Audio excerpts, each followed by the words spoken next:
What is going on, YouTube? Welcome into the Allen Hour. We appreciate your patience. We had a couple technical difficulties on my end, at least. New setup here, if you haven't noticed. Was working on it earlier. The Yankees dropped today's game 7-4. Not the game that the Yankees were looking for, not the game that we wanted in the end as fans. But a loss, they happen. And today was not a great game for the Yankees. Spencer Arrighetti just had their number from the jump and had a tremendous start for them.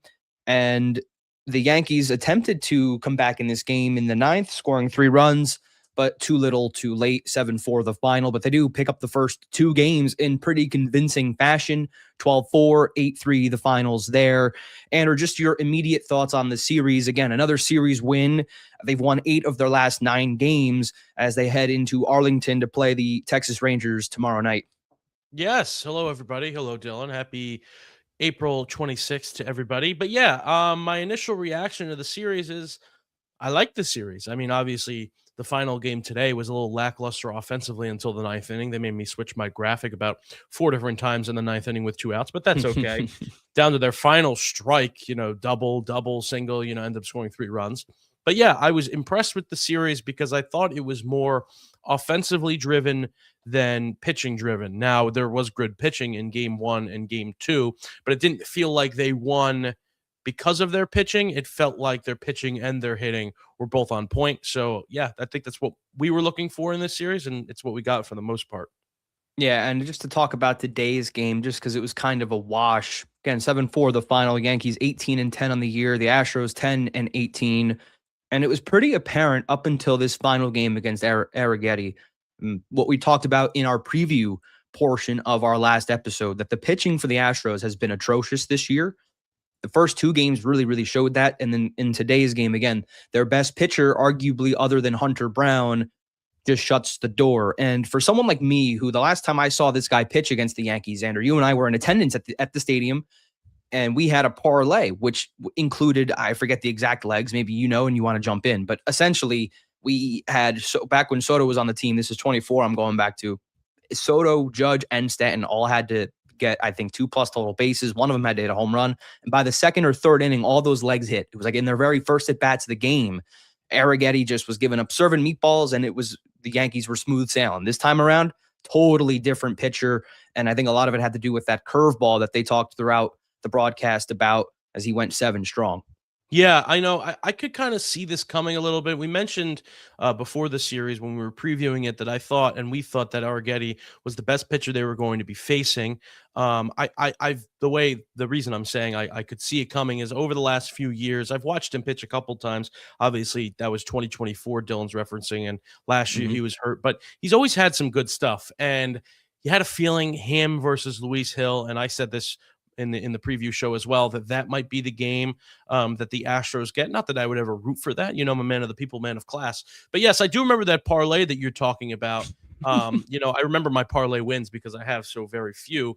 But yeah, I think it was Anthony Volpe to get a hit, which I think at that time he was leading off, and he was still good enough to lead off, and I think he did that in the first inning. Then it was Judge 2+ bases, Soto home run, and I think we had Rodon over strikeouts, something like that. So yeah, that hit in the first 3 innings. It was awesome. But yes, Arrighetti's a much improved pitcher, probably, as you mentioned, their best pitcher with Hunter Brown being out right now, and he got the best of us going into the 7th. Yeah, the Yankees just seemingly didn't have an answer for him. And Luis Hill, other than that Boston start against the Sox, continues to show trouble with his control in this game. No strikeouts, right? In part because the velo is just down and because Houston does not strike out as much. At least their big name guys don't. Jordan Alvarez did not strike out once in the series. And, Luis Hill just did not have his stuff today. Couple 2-run shots early on to get the Astros out in front 4-0 early from Paredes and from Christian Walker. They had 5 hits and 7 ribbies along with those 2 home runs combined in today's game. So it was just not a great start for Hill. And I think the discussion now for him, Andrew, is shifted to he is the front runner for the first man out of this rotation when Rodon and Cole return from their IL stints. Yeah, it's seeming like it's going to be Rodon before Cole. I think Boone said about 3 weeks to a month before. So in a way, obviously, again, you don't want to root against guys or anything, but in a way, it's kind of refreshing that we know who's going to be replaced as soon as one of those guys comes back. And it's not that if all five pitchers were going well, not that you would necessarily make the wrong decision with bringing in a Rodon and a Cole. Obviously, those two guys need to be in the rotation. It's just which guy do they replace? You don't want to get that decision wrong. And with Ryan Weathers playing really well and Will Warren pitching really well, it's kind of nice to see that it's working itself out a little bit, that Luis Hill's kind of the guy on the back end that's not been so great. Now, to Luis Hill's credit, this is an offense that has the most runs in the American League. I haven't checked. They might have the most runs in baseball in the Astros. And we knew coming in that the starting pitching was going to have to be better, because as much fun as it was to watch them pitch against the Red Sox and the Royals, those are two of the lackluster offenses in the MLB so far. So we needed to see it a little bit. And yeah, 0 strikeouts for Luis Hill that's pretty rough, dude, for a guy that had so much strikeout stuff in his Rookie of the Year season, and a guy that seemingly has always struggled with control, but always just figured out a way to not get the ball hit hard against him. It kind of stinks to see him kind of crumbling a little bit to begin the season. Yeah, it does. It is nice that it makes the decision easier for Boone at the end of the day, and because he gets enough, lashback about a bunch of stuff already. So the fact that this decision is going to be a little bit one of the easier ones on his plate that he'll have to make, it's nice to see that it would be a good problem to have if he was just out there dominating every single start and along with Weathers and Will Warren, right? And the decision was really, really difficult. But at the same time, it is nice to finally have a decision where it just seems like it's a layup for Aaron Boone. Let's get to game one, which was the best game of the series for the Yankees offensively. 12 runs scored in the game. And Will Warren pitched his ass off. 3-0 now record-wise on the season. 6 innings strong for him. Did give up 7 hits, but was able to keep them at just 2 runs scored in the start, 1 walk and 6 strikeouts, 95 pitches. So again, the walk control has been really, really good for Warren in his starts this season. And yet again, it shows in this one. And the Yankees were able to get to Lance McCullers, who again, we mentioned in the preview portion of that Red Sox video that he is not the same McCullers that we are used to seeing. We gave you a fair warning if you were not familiar with Lance McCullers in 26. So 5 runs for him. They were able to attack, get 6 hits, 7 runs off of him, and 4 walks to just the 3 strikeouts. Yeah, this was a fun game because Dylan and I recorded our previous episode the same day as this game. And Yes. as all of you know, I'm sure that watched the last episode, I picked Jazz Chisholm to be the MVP of the series, and he goes off in this game. He starts it with a 2-run single. And then eventually he hits a home run. He was on base 4 times in the game. He was 3 for 4 in the game hitting wise. Obviously, what people remember leaving that game was that terrible challenge that he had at the end of the game. Now, who's to say? I mean, they're up 12, whatever at that point, and he's just trying to probably work his way on base for the 5th time in the 9th inning. But yeah, I mean, just a terrible challenge. We'll discuss more of that later. But it was nice to see some of that come to fruition, because I feel like this series as a whole, as good as Ben Rice was, and we'll talk about that, and some other guys, it just felt like this was more of a bottom of the lineup series, which is what Dylan and I have been asking for a little bit. So it was cool to see guys like Jazz step up. Obviously, Caballero had a really good series. So it was kind of nice and refreshing and relieving in a way to see them step up for a series. Yeah, and the series that Jazz had was really important, and we'll talk more about that throughout the show as we lead into the next series coming up, because he did have a good game today as well. 2 for 4 performance. We didn't mention that in the seemingly just wasn't an offensive game for the Yankees today. He did have 2 hits, so we'll give him his credit. But in this game specifically, that 3 for 4 mark, a homer, 4 RBI for him. It was not in this game. I think he did have 4 RBIs in this game. And then he had an RBI in the second game. So he did have a really good series, 3 runs scored. But the offense entirely, right? Ben Rice, 2 for 5 with a home run and 2 runs batted in, and McMahon and Caballero each homered. Caballero had another home run. He hit one in the second game. It was an overall great series for the Yankees through the first 2 games, offensively speaking, from some of the guys in the bottom of the order, which we talked about at length in our previous episode. They were the majority of the reason why the team average was as low as it was, and they were ranking in the bottom 5 of the league. I don't remember the exact rank that they were. I believe it was 28th if I had to guess, but they were bottom 5 in the league for sure in terms of team batting average. And a lot of it had to do with guys like Jazz, Caballero, McMahon just not hitting the ball. And in this series, through the first 2 games at least, they did a really nice job. They created traffic on the base paths. They were stealing bags, and we'll talk about the Caballero stealing, and we'll talk about all of that one a little bit later. But you can see the aggressiveness. These guys were working at bats. They were getting on. Jazz found his swing, was able to reach the seats, and was able to also get a couple singles here and there, and not just have home run or nothing type of at bats. It was refreshing to see, because it's something that they're going to need going forward down the line in the year, and obviously, as we know, in the postseason.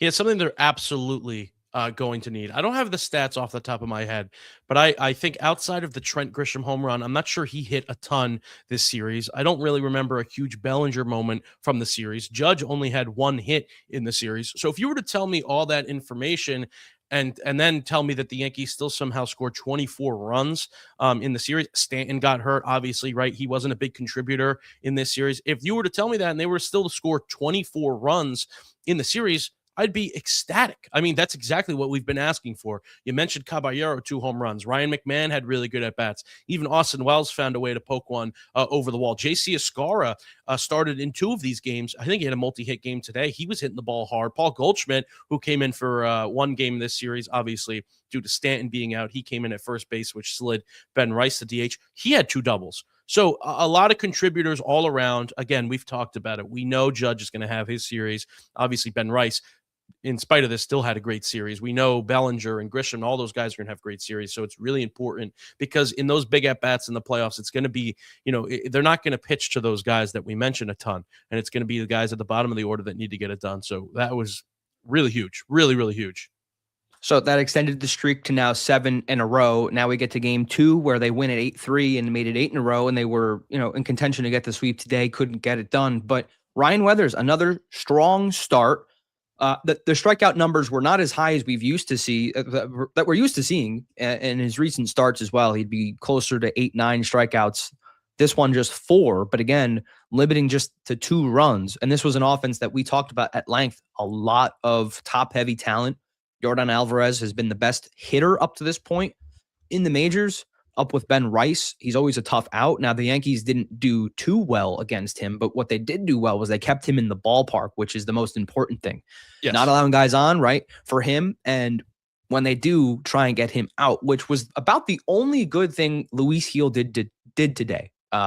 In that first inning, I know he gave up the 2-run home run to Walker with 2 outs, but in the beginning of that start, I think he walked Correa on 4 straight pitches. He didn't throw a single strike. And then Alvarez comes up, and he was able to get him to fly out to shallow left field. So although it was not a great start for Gil, those are kind of the moments that you look back at. And if the Yankees had won, with a guy on base, nobody out to start the game, with your pitcher who does not have great control to begin with, that's a big out looking back. And they kept him in the ballpark throughout the series. Ryan Weathers did that here, 5 1/3. And again, the Yankees kind of struggled against Mike Burrows. They did plate 2 runs against him, but those strikeouts up around the 8 range for Mike Burrows in the start. Neither pitcher had a decision in this game. This was the back and forth with just the solo shots for the Yankees early on, and then they poured it on late in the game. Yeah, it felt like they tallied on those guys in the bullpen, which we kind of talked about as well. That bullpen was not very good. But hey, if I was you right now, I would be jumping up and down like a schoolgirl, Dylan, because the way that you previewed this series and what we were asking for, when I brought up the average and the struggle in average, and then I said, but hey, at least they're walking. You said, well, really only the top of the guys at the lineup are the ones walking, and the guys at the bottom aren't really getting them in. This game was not that. This game was the exact opposite of that. Grisham had 2 walks. Judge had 2 walks. Bellinger had 3 walks. Out of the 3 of those guys I just mentioned, only one of them had a hit. Chisholm didn't have a hit. He walked. But Austin Wells had 2 hits. Ryan McMahon had 2 hits. Caballero had 3 hits. So putting them on and cashing them in, that's exactly what we asked for. That's exactly what you laid out as the problem, and they fixed it this series. Now, will that be a long-term thing? Who knows? But it's nice to see that it can at least happen if it wants to happen, right? So, yeah, I mean, just absolutely nailed what we wanted to see in this series, and this game had me feeling a type of way. Yeah, Caballero hit his 2nd home run of the series. It was a solo shot in this one. And again, that was what the story was early on. It was the 3 solo shots from Grisham, Wells, Caballero. It was a 3-3 game. And then, Ben Rice, 3 for 4 effort as well. Sac fly with a run batted in there, and he scored a run. So it was a nice game altogether from the Yankees. It was a slow burner type of game offensively. They eventually turned it on towards the end of the game. I think the biggest thing, though, Andrew, And also want to highlight that McMahon had a multiple hit game with Rice, Yeah. Caballero, and Wells. So that bottom of the order really, really showed up, except for, excluding Rice in that. It really, really did show up in this game. And it shows you, like, when they do show up, the top of the order is doing their job. They're getting on. They're creating traffic on the bases. You're seeing them be aggressive. They're trying to put themselves in scoring position for these guys just to get some base hits that'll score runs. And when they do what they have to do, it's going to turn into 8-run type of games go down the line. So it was super important to see that in a game, and hopefully they continue it. Now, the big thing here in this second game is Caballero, man, keeps trying to steal third base with one of your better hitters up in Ben Rice. And he gets caught. You just cannot do that, Andrew. I don't care at what point in the year it is. You have to be able to keep yourself at second base in scoring position for a guy like Ben Rice. You can't do it. You can't do it for a couple reasons. And, Dylan and I were out last night for the first half of the game. So we didn't see that first stolen base attempt when Trent Grisham was up, but I watched the condensed game afterwards and I saw that, and I was already angry at Caballero for trying to steal third when Rice was up, and then when I found out, obviously, that he tried to do the exact same thing when Grisham was up. That's not good. I mean, the Grisham one was with 0 outs. So you have 0 outs and you're on second. I mean, what are we doing there? I mean, that makes zero sense. And yeah, of course, you have Ben Rice up, who's been one of the hottest hitters in the league. The only guy hotter than him is the guy on the other dugout, and Yordan Alvarez, who hit the ball hard all series. And you're running into outs, and he got a single right after you ran into that out. Like, that's got to change. You steal second. I'm cool with stealing second. That's an extremely hard base for catchers to throw you out at. But when you got 2 lefty batters up in Grisham and Rice, nobody's blocking that catcher's view of third base either. It's already an easier throw, right? Because the distance is shorter. But to not have a right-handed hitter in the box makes it a ton easier for a catcher. So, yeah, I was really just – the guy plays free, and he does a lot. And there's always something to talk about with Caballero because he always just does something well. I feel like in any single game, you're always talking about, oh, he made that great play. Oh, he had that great timely hit. He had this, he had that. He's always messing with the pitchers, whatever. But yeah, I mean, his speed is an advantage for sure. I think the Yankees are second or third in stolen bases, and they stole a ton of bases in this series. But that doesn't mean we need to get overly aggressive. A base hit is going to score you from second base. A base hit's going to score you from third base. I get it. Maybe a pass ball, you get lucky, and now you're on third and you can score. But I wouldn't be banking on that with Ben Rice up. Let the guy hit the ball hard. Let Trent Grisham hit the ball hard. Yeah, pretty upset with him about that.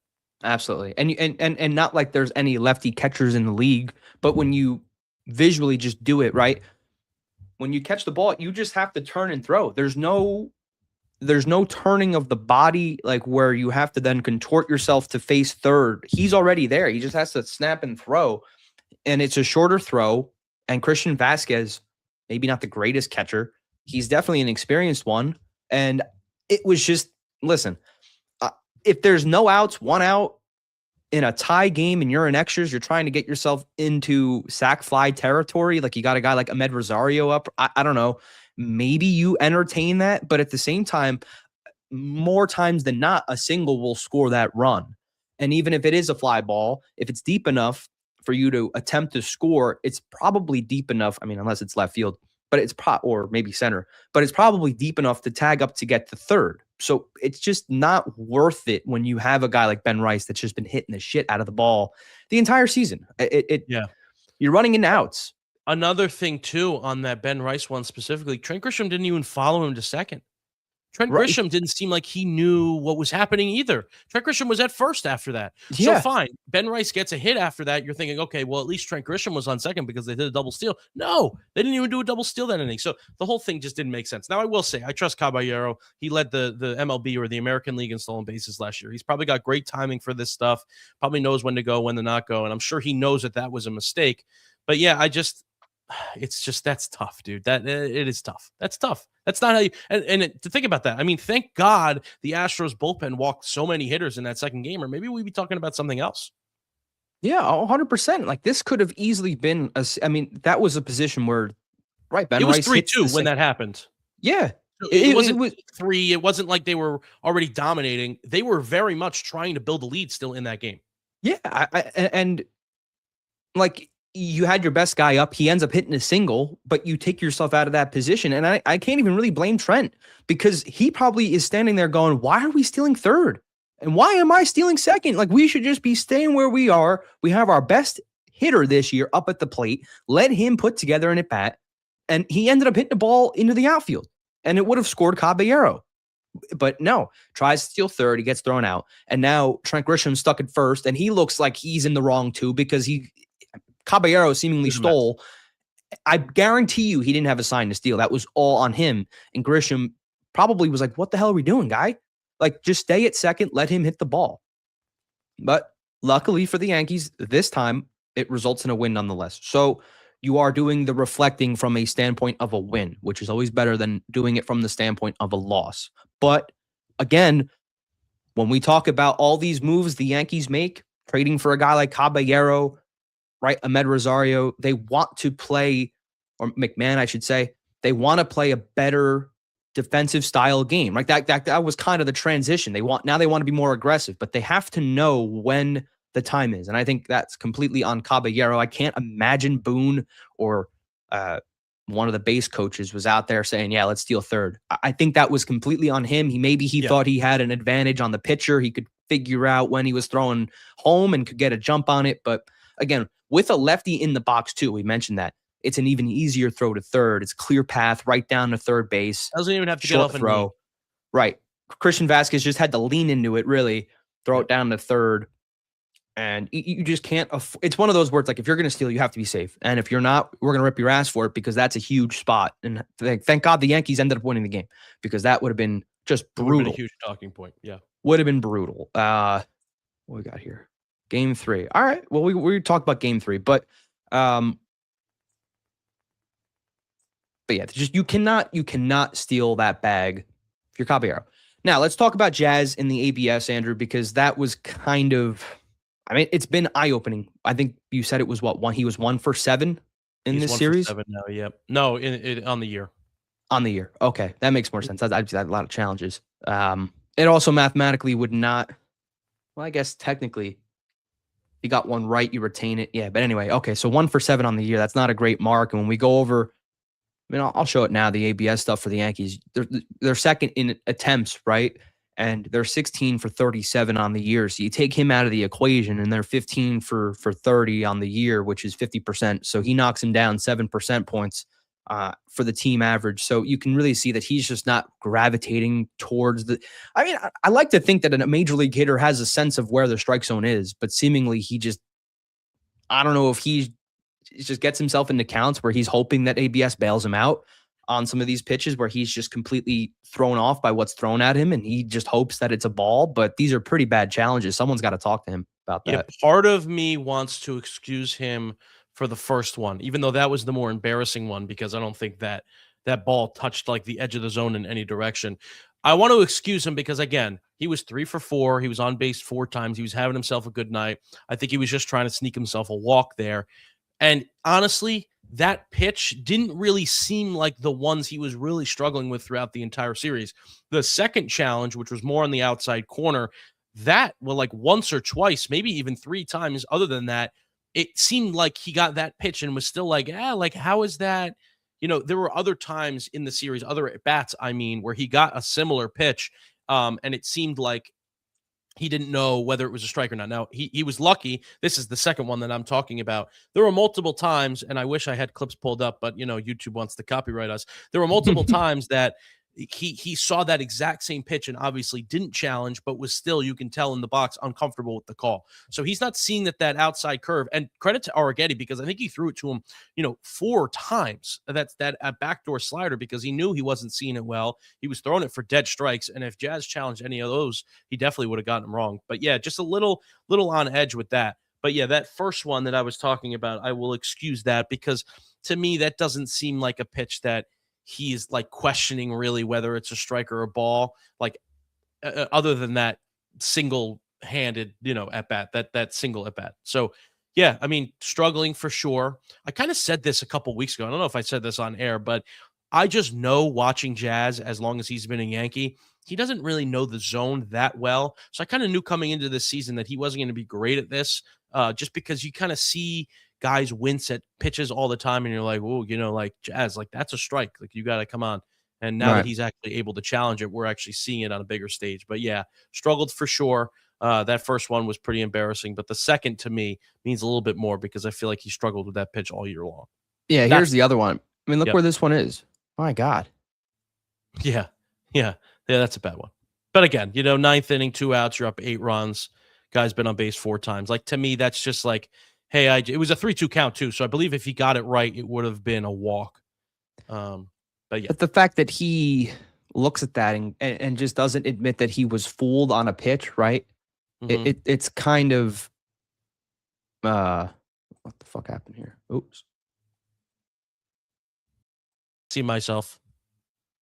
Yeah, I noticed that. There you go. They're I don't know what the hell silencing happened me there. because I'm spitting Oh well. facts. The StreamYard silencing me. All right, I think that's enough playing with the sharing of the screen for one stream. But yeah, the just inexcusable. I mean, Michael K was even talking about it on the broadcast today. Like someone's gonna have to talk to him. Maybe he doesn't have the ABS challenge. You know, he can't challenge any more pitches going forward. That might be a conversation to be had within the dugout or within the locker room with Aaron Boone. I think it's a valid point because again, in crunch time, not to say that again, 12-4, ninth inning, you can kind of excuse that, but just seemingly doesn't have a sense of the strike zone. At some point, you just got to look at that and go, all right, I got fooled. Was not expecting a fastball right down the middle, a little bit lower in the zone, but nonetheless a strike. It wasn't even touching any of the outside of the box. It was right in the middle. So just bad challenge, but not a huge deal. But it was something worth talking about with Jazz there. So now let's get into the series MVPs, Andrew, for the Houston Sure. series. Again, they win 2 out of 3. The first 2 games, they looked really good offensively. And the third game, just a bit lackluster offensively. And Luis Hill, not a great game. So where do you go for the series MVP with the Houston Astros? Yeah, I think I'm going to pat Dylan on the back a little bit here, and I'm going to give it to Ben Rice for a couple reasons. I think Ben Rice overall had the best series. I think he hit the ball the hardest out of anybody. He was constantly on base. Obviously, that middle game was really his best game. You could see down there he had a 4.16 average with a home run, 2 doubles, 3 RBIs. In terms of runs driven in, I don't think he led the series. But in terms of just me watching the game and seeing his at bats, I think he had the best series of anybody. And to me, it was important to see. Now, I'll preface this. I'm not questioning whether Ben Rice is a legit hitter. I think he's going to be a legit hitter, and I think he's going to grade out well for years to come. But it's still nice to see that after a terrible week in Boston, where I think he only had 1 hit in the entire series and struck out a bunch, it's nice to see that he didn't let that build. It's nice to see that next series, okay, restart, let's dominate. For a young hitter like that, now young in his career, he's like 27 or something, which isn't super young for like a rookie or anything. But yeah, I mean, for him to kind of just not let that snowball into like a 1 for 20 or like a 2 for 25, like that's nice to just see him immediately bounce back, keep doing what he's doing, hitting the ball hard. And I don't think he struck out a ton this series either, which was huge to see. Something that he's actually struggled with a little bit has been the strikeouts, and he didn't fan a lot this series. So that was really impressive to me, which is why I'm awarding him the well-esteemed greatest award in Yankee history, the Allen Hour MVP. Well, listen, I appreciate it. That's now 2 in a row. I Yes, did it give is. myself a win last week or last series, I should say, with Max Fried, his 8-inning performance in Boston. So this time didn't have to do it myself. So now 2-6 on the year. And Andrew, I don't know if it was any giving away of where I went because I did update the record on this overlay, but I went with Jazz Chisholm Thank myself you. because I'll preface it by saying this. I was between him and Caballero for the series MVP. Interesting to note, all 3 of the guys we're talking about here all went 5 for 12 across 3 games. So they all had a 4.16 average, right? Caballero had 2 homers instead of just the one that Jazz had. He had 3 RBI instead of 5. So it was pretty close. And he did have a stolen base, which I thought about, giving some credit to. But I could not let that stealing third base thing go. I couldn't shake it because that is a boneheaded move. Like you cannot steal that bag with Ben Rice up at the plate. So I went with Jazz Chisholm. So now you're 3-5, Andrew. We both were right this series. I think that's the first time this year we've both been right, which is very nice to see. So if you're tuning in, you just witnessed history. But he had that 4.16 average. He had the home run in the first game where he went 3 for 4. and he had 4 RBI in that game. He had 1 RBI in the second game, and today didn't have an RBI, but he still went 2 for 4 in a game where the offense was non-existent. So I gave him credit there. He got on base twice today, and he had 2 multi-hit games. So Jazz Chisholm, and again, this is a huge series for him going forward, because not that we thought he would continue to struggle like this for the entire season, but it was getting a little long into the year where we just were not seeing the power, where we weren't seeing the home runs. And he had one in that third game against Boston, and he's continuing to build off that game with another homer in this series, a couple multi-hit games. I think going into this series, his average was at 188. He's now around 214. So he really did build it up pretty good. It's not at where you want it to be, right? But this is in the right direction. So he's trending in the right direction. He's playing good defense. They showed today a graphic on Yes that he is, I think, 4th among second basemen with 4 runs above. Outs above average, defensive run saved. I don't know which one they showed. I think it's outs above average. He ranks 4th in the league among second basemen. So he's been playing good defense, other than that one play that was kind of like a slow throw to first where he double clutched. He's been playing a good second base, and the hitting is starting to come around a little bit. I think this might be a big series where he just kind of leaps, catapults off of it, going into that Texas series against the Rangers tomorrow. So this was really important because we needed to see him perform. And I went back and forth with Caballero because I could have also said that might have been huge for the whole Volpe starting shortstop debate, right? Kind of if he continues to perform in the way that he is. And I took a screenshot of this, Andrew. So shout out to John Boy, your employer. I don't even know if you were the one on shift when you posted this, but someone on working the Talking Yanks, I think it was today, they posted a graphic about Caballero in his 12 games since April 13th, the same day that it was announced that Volpe would begin his rehab games. He's been 18 for 45. That's a 400 average, 3 doubles, 3 home runs, 2 walks, 5 stolen bases, a 1.092 OPS. So he has been really playing well. So, it was neck and neck between him and Jazz. But I just think that ultimately Volpe will be the starting shortstop. I don't think that's going to change. No matter how well Caballero plays, he was acquired to be the backup utility guy. I think that's where he's going to end up when Volpe's ready to go. But both good series from him and Jazz. But I just had to give the nod to Jazz because he's more important to this team going forward. I think your thinking and your thought process is absolutely flawless, because I couldn't remember for the life of me when the game was ending whether or not I had the first pick at this. So I prepared 2, and I was hopeful that you would have that, because you'd nod in my direction, because I had the same thought process. Those kind of similar series. I felt like Jazz impacted the series, it impacted one of the games more. But yeah, those 2 stolen bases, caught stealings, were just terrible. And I'm glad you agree. And yeah, I think you're right. It was 2. It was 2. I said 1. It was 2. Absolutely. Yeah, it was Grisham. Sorry about that. Yeah, the Grisham one too, which would have been a 2-run home run because he hit a home run after that. Absolutely. That can't happen. I mean, look, it changes in at bat if he gets out there. I don't know. It would have been a 2 when maybe he doesn't pitch as aggressively if he's safe. Who knows? Regardless, there were 2 hits right after it. So yeah, I'm glad you went that direction. And yeah, with Volpe, I think the job is his, obviously, when he's ready to go. But I do think that leash is a little looser now. I don't think it's so like, hey, like you got it, let's run you out for the rest of the season. Caballero, this is a huge series for him. I think he's batting 270 on the year, which, not a super high OPS in the low 7s, but that's not what we're expecting out of him. We're not expecting him to be an 800 OPS kind of guy. We're expecting him to get on base, wreak havoc, and make really good defensive plays, and that's exactly what he's been doing. So I do think there's a bit of a discussion, because it's not like Volpe has been this guy that has just been so good when he's out there. Honestly, over the last 3 years, he's been probably the worst hitter in the MLB, and I don't think that's a stretch. With as much run as he's gotten over 150 games in 3 consecutive seasons, and he's batting like 200 with like a 600 OPS, he's been one of the worst offensive players in the league. So I think last year getting Caballero was kind of like, hey, like, you can't play terrible. Like, we have someone that, we could easily slide in there if you're not playing so well. Because before Caballero, it was kind of just him, right? Like, there was no real guys on the roster that could play shortstop that could really give him a day off if he needed. Now Caballero's kind of, sorry, I was going to say porking the knife. I don't know if that's a term. stabbing the fork in him a little bit, like, hey, I'm behind here. I'm ready to take over if you're not going to perform so well. So I'm hopeful that they still have that open-mindedness because again, Volpe hasn't really shown it. And until he does, I don't think he deserves the run that maybe they think he's gonna get. Stabbing the fork, is that also a saying? I feel like I've never heard that one Well, before. I did the motion with my hand and I'm like, I could stab with a fork. So I went with stabbing with the fork, but I know for sure porking with a knife is not a term. Yeah, That okay. that even I sounds a figured. little sexual for this program, porking with a knife. Yeah, I No, mean, stabbing with a fork. this is a I'm kid's doing the show. action now. After the show, I will stab you with a fork, and then you can tell me what you Okay. really think.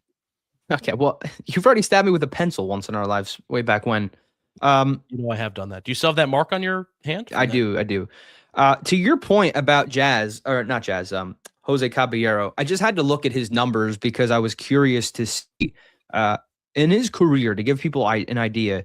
So in the 3 seasons, including last year when he was traded to the Yankees at the deadline, so in the 2.5 Yes. seasons he wasn't it with the Yankees in his career, his OPS always sat around the 640, 650 mark, right?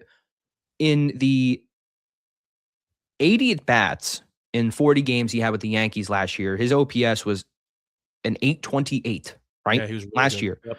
This year, through 96 at bats, so we're talking, we're talking 17 more at bats here. OPS is at a 730. And the home run numbers is what sticks out. Last year, between Tampa and between the Yankees, he only had 5. Right now, he's at 3 already, and we're just in April. So the home run numbers are improving. The OPS with the Yankees is a much higher number than it was with any of the other teams he was with Seattle and Tampa on a year-to-year basis. So to your point, when I say that Volpe is going to get this job, I just think that they're going to give him the benefit of the doubt coming back from the injury, and they're going to give him his chance to win the job back. But I do think that it is a short leash, like you mentioned, because it's hard to bench a guy like Caballero at this point, the way he's hitting. Throw out the caught stealing stuff. That can be fixed, right? That's more of just choosing when to go. We know he has the speed to steal bags. We know he can do it at a very good rate.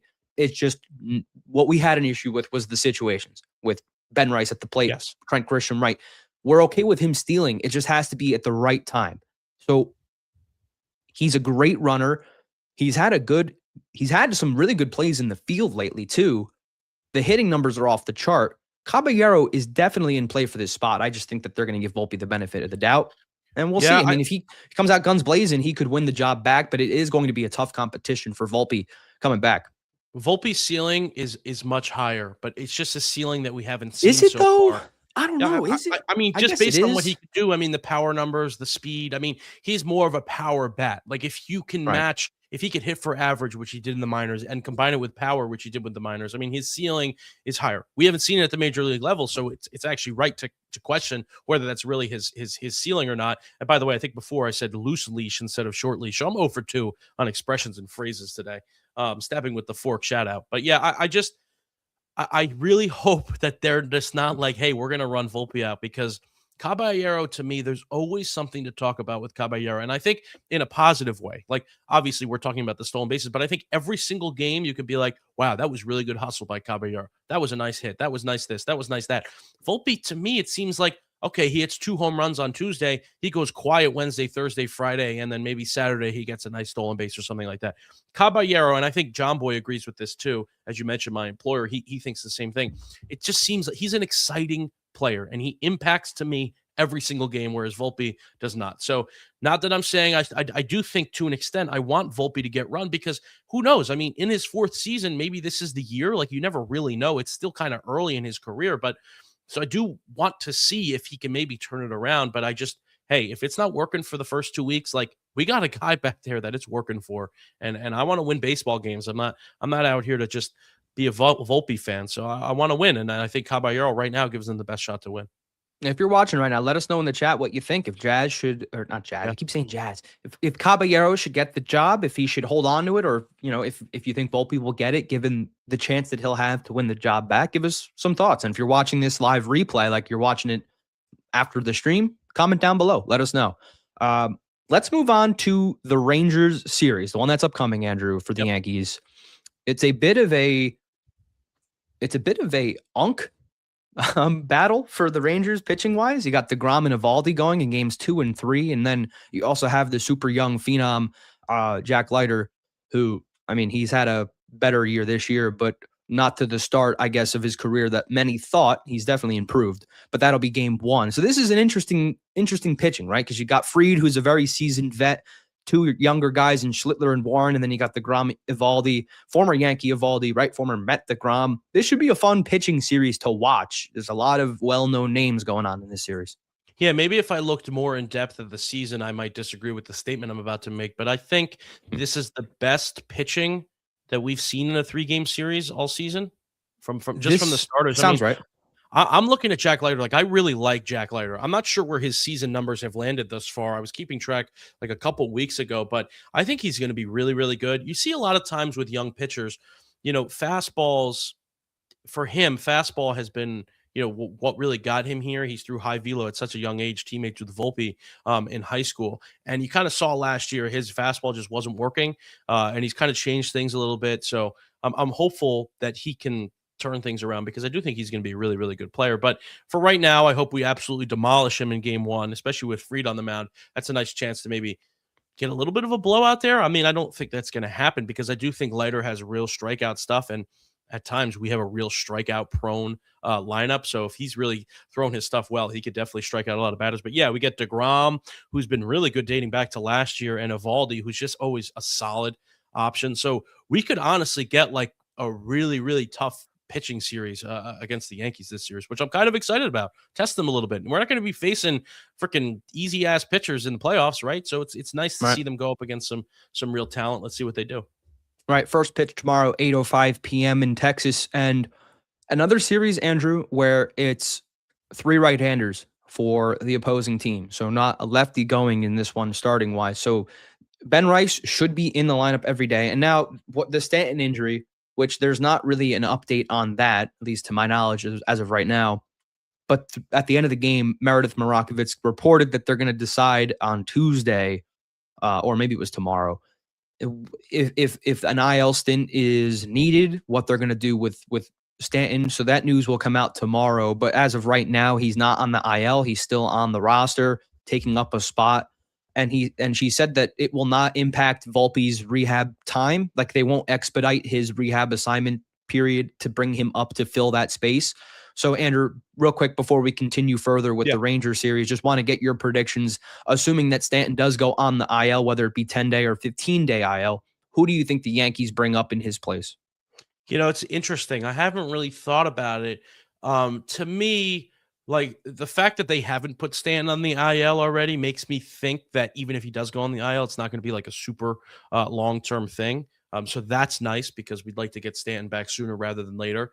And it would have been kind of cool to see Volpe versus Jack Leiter in the first game back. I mean, that would have been awesome. They were high school teammates, both drafted to the Yankees out of high school. Obviously, Jack Leiter chose to go to Vanderbilt, where he improved by like 3 rounds and was the second overall pick. So good on him. But yeah, I think for Stanton, if he's out and is on the IL, man, as much as I want to see a guy like Spencer Jones come up and make a debut like that, I think it's probably just going to be Jason Dominguez. I don't know. Maybe they just give Grichuk a ton of run and maybe they opt for another pitcher in the bullpen. I have no idea. I'll see how they handle that. But yeah, I would think it's either like Grichuk just gets a ton of run in this next couple days, or if he goes on the IL next 7 days. Actually, they can retroactively take that. So maybe 4 days, whatever that ends up being. Maybe it's him, or maybe they just pull up Dominguez because honestly, he has the most experience in the MLB out of all the guys that I think they might call up. And he's hitting really well in AAA right now. So I think they'd probably go to him if they need another outfielder. Now, another question too, because of the injury with Stanton, Boone has had a pretty easy going managing Ben Rice in this lineup now. Now that the DH spot is wide open, it's been either Goldschmidt at first or Rice at first, and the other has been DHing for the most part. So now that Stanton's hurt, it kind of makes that decision-making process easier. But my question is now with the righties that the Rangers are going to be throwing out there, obviously Ben Rice is probably going to play all 3 games, whether it be at first or DH in some combination. So now, with that said, Goldschmidt probably gets less run. Does that now mean McMahon gets more run in this series? Does that mean that they still stick with Rosario either at third or DH? What do you feel that they should do, or That what do you think that they're going to do? that is an interesting question. I think the only reason Rice got the DH today was because of the whole Stanton thing. I think if Stanton was still healthy, Rice would have played it first. Like I don't think today would have been like another off day for Rice or anything. So yeah, I think Rice is going to get all 3 days. Now, as for the DH spot, that's interesting. I think they pan probably just to Goldschmidt. It's a good opportunity to get a guy like that at bats, and he's been really, really good. But hey, I mean, the way that JC Escara has been kind of swinging the bat lately, like I wouldn't be totally opposed to putting him as a DH. I mean, the guy can hit. He's got some pop. Like if you're facing a righty, maybe get another lefty in there, and then you could always just switch Goldschmidt in later in the game. When they bring in a lefty or whatever. So I would kind of like to see JC Escar, as crazy as that sounds, maybe in a DH spot. But I do think they'll probably go with Goldschmidt for all 3, if not 2 of the 3. And I ask you these questions as if you're Aaron Boone. I know you don't know all the answers, Yeah. but it's interesting to talk about because I also wonder too if they decide to take Aaron Judge off his feet for any of these 3 games and put him as a DH, and you put Grichuk out and left and kind of move, or maybe put him out and right, and you move some guys around out in the outfield. So if you're watching this now, right, don't be surprised about any of those combinations that could be forthcoming in this series, because it is kind of giving Boone a little bit of time to play around with some of these guys, to put him in certain spots in the lineup, to move them around at different positions. So it will be interesting. Again, no update on Stanton, so we'll figure that out tomorrow. Yeah, if an Boone, IL still happens.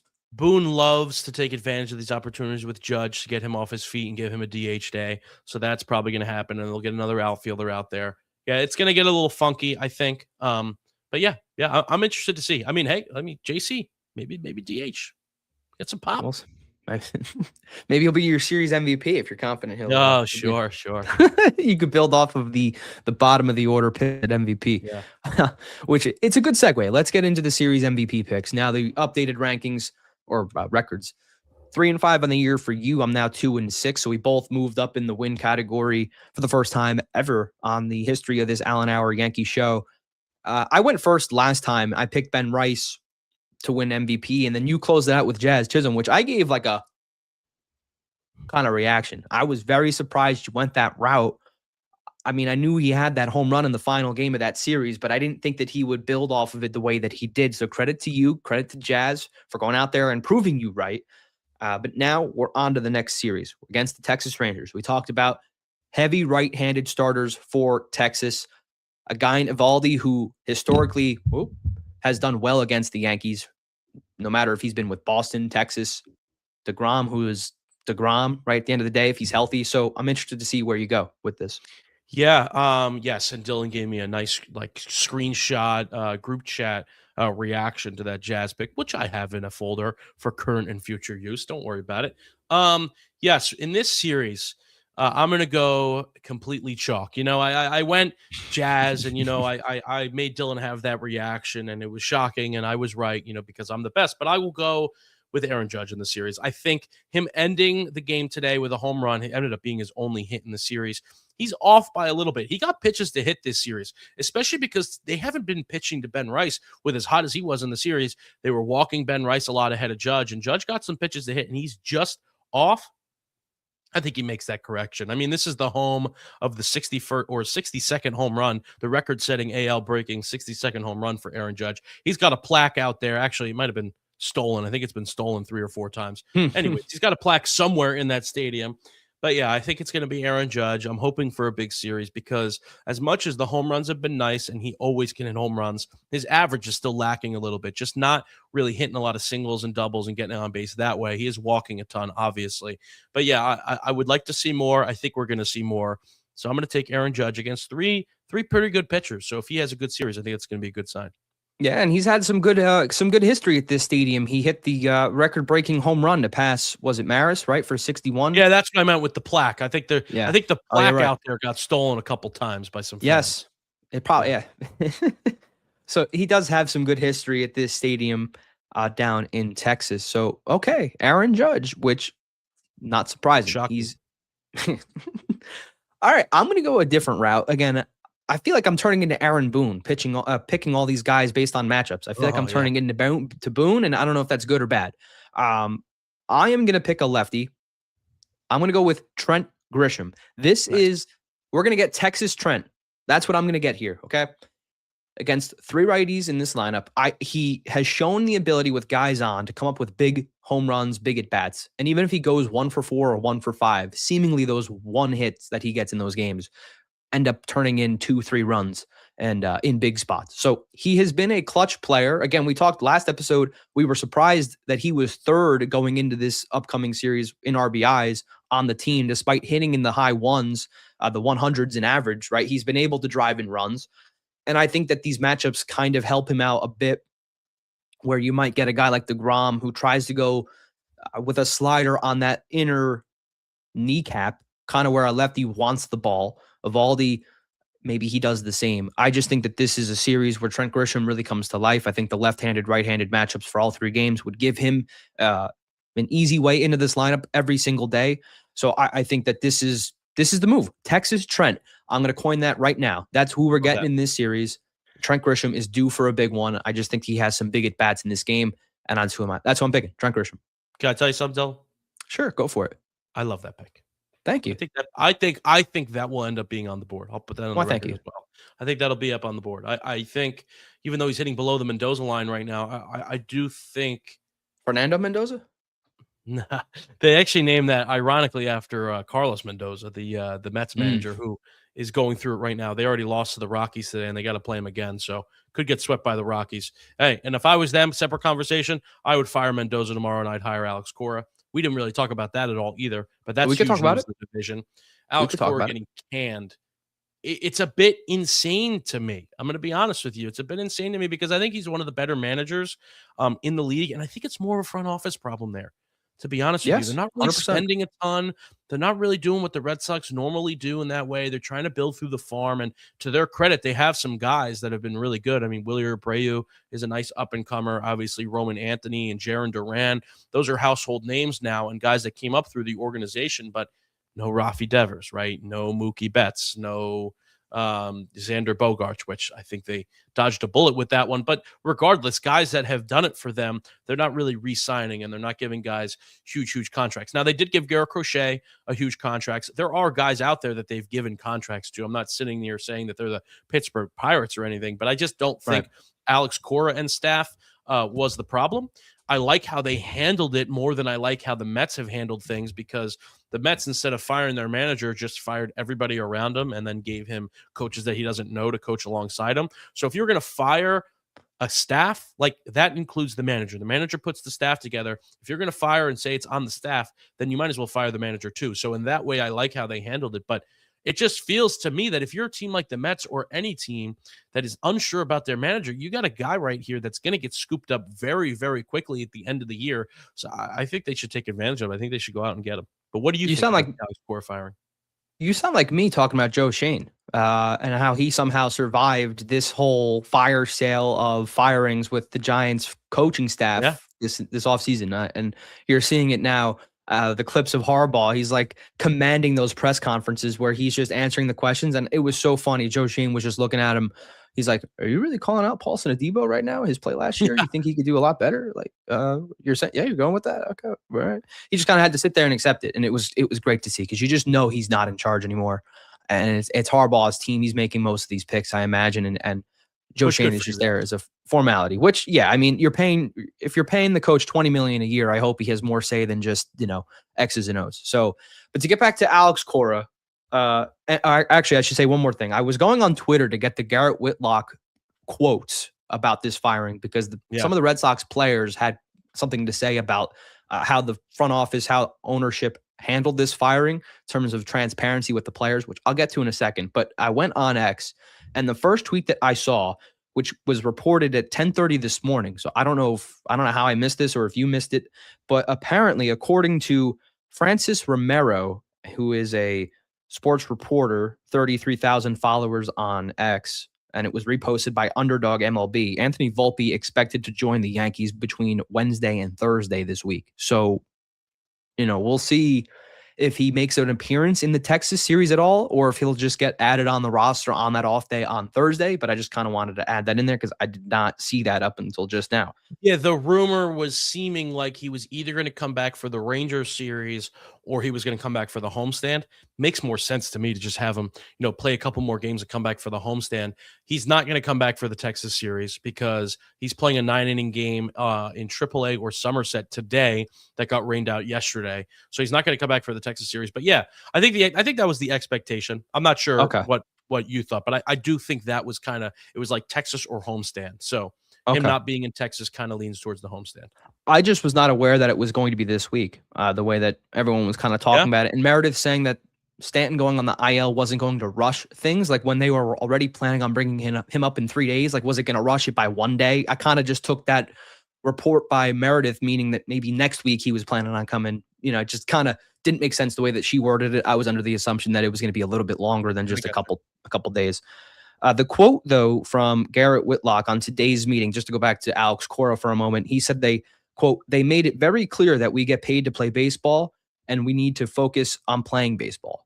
Like ownership, and I think I read, and this is from Dave Portnoy, who has been very proponent against John Henry and ownership with the Red Sox for not signing their players and keeping them around. So I don't know if this is 100% true, but he did say that John Henry was not at this meeting with the players today, or like the press conference announcing the firing. So not a good look for Boston. And it is shocking that a guy like Carlos Mendoza, who has virtually proved nothing as a manager in his career outside of one NLCS run, which, let's be honest, if Pete Alonso doesn't hit a 3-run home run off of Devin Williams in that wild card game, and they lose that, we're talking about one wild card appearance, a collapse last year, and this year, a 12-game losing streak. So, like, what are we defending Mendoza for, keeping him around for? And especially if you're Steve Cohen, I don't know if I'd keep him around after seeing what they just did with Cora. I think that the leash maybe gets a bit shorter with him. But for Cora, it's a bit interesting because he has done quite a bit with Boston. And I do think that a lot of the reason why they are struggling is because they're not retaining the guys that the home run guys. Like Devers is gone. And I understand that there was disagreements amongst playing third, playing first, and DHing, and the relationship maybe crumbled. So I can understand wanting to get off that contract. But again, you traded Mookie Betts.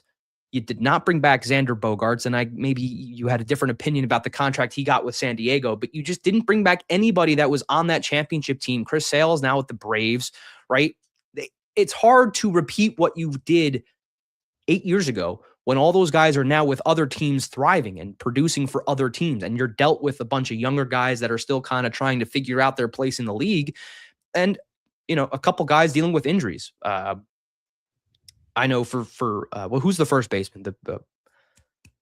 He's been hurt all year. Tristan Casas? Yeah. I mean, he's not a great bat, but he's a solid bat, and he's been hurt. Duran is solid, but like you're relying on guys like Rafaela. You're relying on guys like 35-year-old or however old he is now, Trevor Story, and he's been good. But I mean, these are the players that he's being dealt with. I just don't really think that I would blame the manager for the recent woes. I think ownership has to kind of look at themselves in the mirror and evaluate who they've let walk out of the building, who they've traded, and the fact that they're not re-signing anyone that they've brought up through their own system that's won that championship with them in 2018. So I do think a lot of this has to do with ownership. They did promote their AAA manager to be their interim manager. I don't know his name. I forget at the moment, but that's kind of who they're rolling with as of right now. So it'll be interesting to see where they go in the offseason. If they fill this position, do they follow what the Giants did? Do they go straight to the college, route? Do they go, or do they just kind of give it to the AAA manager that's filling in right now? So it is an interesting situation for the Red Sox. Glad to see it from our point of view, because I never liked going up against Alex Cora. He seemingly always pushed the right buttons against the Yankees, other than this series, right? This past one, whether it was the Hamilton game a couple of years ago on Sunday Night Baseball, where they found, hey, we could steal on Wells. Let's just keep going. And he had 4 stolen bases in that game. And the reason I remember that is because I went up against a guy in our fantasy league who had him on his damn team. And I think I was up 4 in the category, or 3. And he had 4 on Sunday, which is the end of the week if you don't know about fantasy baseball. So he seemingly just gets it, and he's not a very analytical manager, which is kind of what I like and respect about him. He's very much so like in the moment, what feels right. So I never liked playing against him because it just felt like he always made good decisions. especially against the Yankees. So it is a bit interesting that they pulled the trigger on the firing this early in the year. I wonder if that means, Andrew, there was anything behind the scenes that we don't know about that just carried over throughout the years. Yeah, I'm kind of curious if Cora saw it coming the day before he was fired, because the Red Sox won 17-1 the day he was fired. Maybe he knew Yeah. going into that game, like maybe it was his last, and he was trying to stick it. Like, you don't think I can manage? Like, watch this. But yeah, I don't know how realistic it is to really say like the Mets can just go out and get Cora right now, pair him with a bunch of players he doesn't know, a bunch of coaches he doesn't know. I don't know how realistic that is. I don't know if that's going to happen. I do think if I was a Mets fan, I'd be screaming from the mountaintops for it to happen, because yeah, as an outside perspective, as a third party fan, as a Yankee fan and as Yankee fans, we see it, dude. I don't like Alex Cora.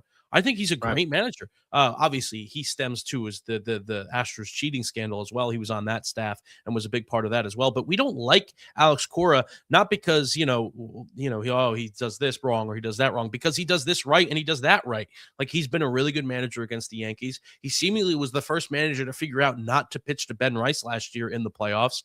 Now, to the front office's credit, they traded Devers, and they said that they were going to be a better team because they traded Devers. And to their credit, they were a better team after that last year. But then you don't re-sign Alex Bregman, a huge contributor for you. I forgot about It Bregman. doesn't seem like it's making a ton of sense. The patterns that they're going on. They had a great season with Aroldis Chapman. They went out and they got Sonny Gray and Ranger Suarez. So they tried to fix things that they stunk at last year in the pitching. But, Roman Anthony hasn't sprung up yet to be what everybody thought he was going to be this year, obviously dealing with injuries.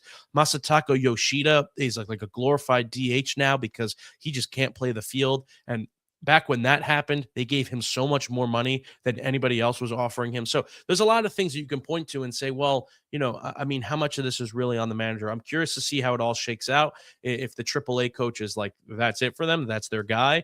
I'm more curious to see where Alex Cora lands, because I think right now he'd be an upgrade in a lot of franchises, a lot of organizations. Yeah, and it's hard not to think the Mets. They're 9-18 now with the loss to the Rockies. They play another one tonight. So it's hard not to think from an outside perspective that would be someone the Mets would be interested in for He their might be an upgrade in manager. our organization. I mean, listen, I know that's a long discussion. We don't need to get into that, but that's how good he is. I understand he has, fourth and fifth place finishes in the division, and you could talk all you want about, how the Yankees have been consistent, and I think that's extremely valuable, and I think I prefer that. But he's a World Series coach. He's won a World Series and a dominant World Series coach. They were so good that year. So he's done it before. I'm curious to see where he lands. We shall see. He will definitely get picked up somewhere in the majors, and it's just a matter of who and not, if. So we shall see. Now, the reason I put the asterisk next to that Rangers logo record was because when we started streaming this, they were playing against the Athletics. They were in the 8th or 9th. They lost 2-1, so now their record 14-14. So 500 baseball for the Rangers. Just wanted to give that update there. So to recap, we gave our picks for the MVP. I went along with Trent Grisham. Andrew went Aaron Judge for the Rangers series. It's a 3-game set down in Arlington. The Yankees looking to continue the hot streak that they are on. Winners 8 of their last 9 games, including 2 sweeps against the Royals and the Red Sox. And the Rangers have been kind of hit or miss since that 23 World Series. Did not make the playoffs last year. And again, sitting at 14-14 this year. They definitely no Aroldis Chapman,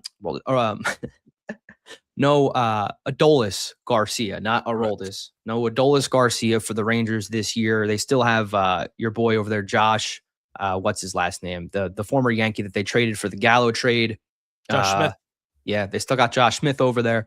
So the Rangers still on paper, decent squad, but not nearly the team they were in 2023. Andrew, before we say so long to everybody for the stream, just give me your predictions in terms of a game-by-game outcome for this series. Yeah, I think that they win game 1, and I think they win game 3. Now, the only reason I think that they lose game 2, in my head, just think DeGrom is such a strikeout guy, and he might really take advantage of that. Schlittler, obviously, being there makes that hard to say. But yeah, I think they win one with game 1 with Fried versus Leiter. I think that's a bit of a matchup disparity there. So I think you're on the board with that one. But yeah, I just think DeGrom, in years past, I don't have the numbers in front of me, feels like he has our number. I hope that that's not the case. I hope we're going into game 3, thinking we can sweep the series, obviously.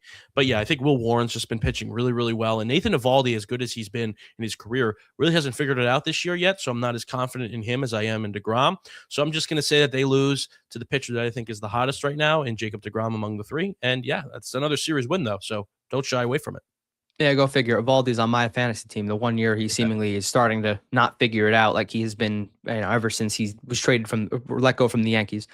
I do agree with you that the DeGrom game will likely be a loss because a lot of the games the Yankees have won this year have been against pitching that they've been able to work at walks against, get some constant foot traffic on the bases. And even if DeGrom is not striking out, 8, 9 batters in this game, I just don't see him walking 3, 4, 5 guys. Like I think at most you're going to see 2 walks from Jacob DeGrom, and that'll force this Yankee offense to have some timely hits. And I don't know if the bottom of the order is going to be able to replicate what they just did in that Houston series because he is too good of a pitcher, despite the age, despite the injury history he's had since leaving the Mets. I just don't see the bottom of the order having as much success as they did in this previous series. So I do think game 2, despite Schlittler being on the mound, I see this being like a 3-1 game, maybe a 2-1 game for Texas in a close loss at the end.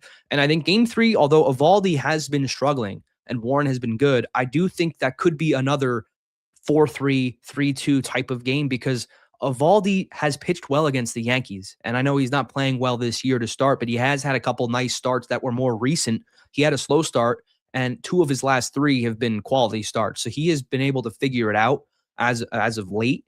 And I just think that maybe he gives up a couple solo shots to get those 2 runs, and another guy that doesn't walk a ton when he's on his game. So I do think they are in trouble for that second game. Game 3 could be up in the air if Eovaldi really just shows up that night.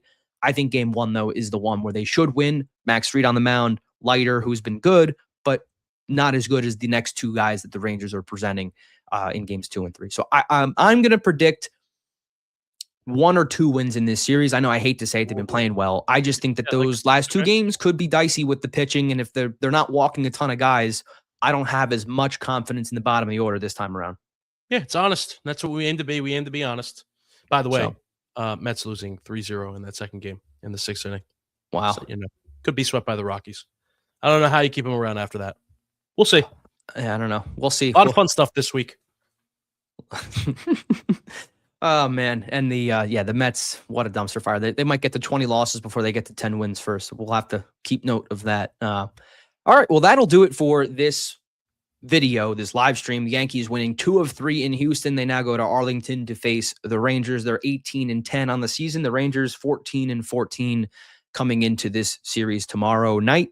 The Yankees play the 3 games. Thursday, they finally have an off day after a 9-game road trip, including this 3-game set against the Rangers. So again, make sure to like and subscribe to the channel. We appreciate all the support that you guys give us on the channel. Make sure to follow us on social media. Our Instagram, Twitter, both of us are right here in the description. I have the show social media handles linked as well. So if you want to support the show accounts, go follow there as well. I do apologize to any Giants fans in the building. I am going to get a draft recap video up shortly. There's just a lot going on with the Yankees, and I wanted to make a complete video of the Giants draft class instead of picking the first round guys, second round, and then so on and so forth. I wanted a nice, concise video for everyone where they could watch and from start to finish, you're recapped on everyone that they took in this year's draft. So that video will be coming soon. So make sure to subscribe and stay tuned for that. For Andrew, I'm Dylan saying good night, everybody. Yankees series win against the Houston Astros. Tomorrow night, they play the Texas Rangers. We will see you guys back on Thursday night. Enjoy the rest of your nights, everybody.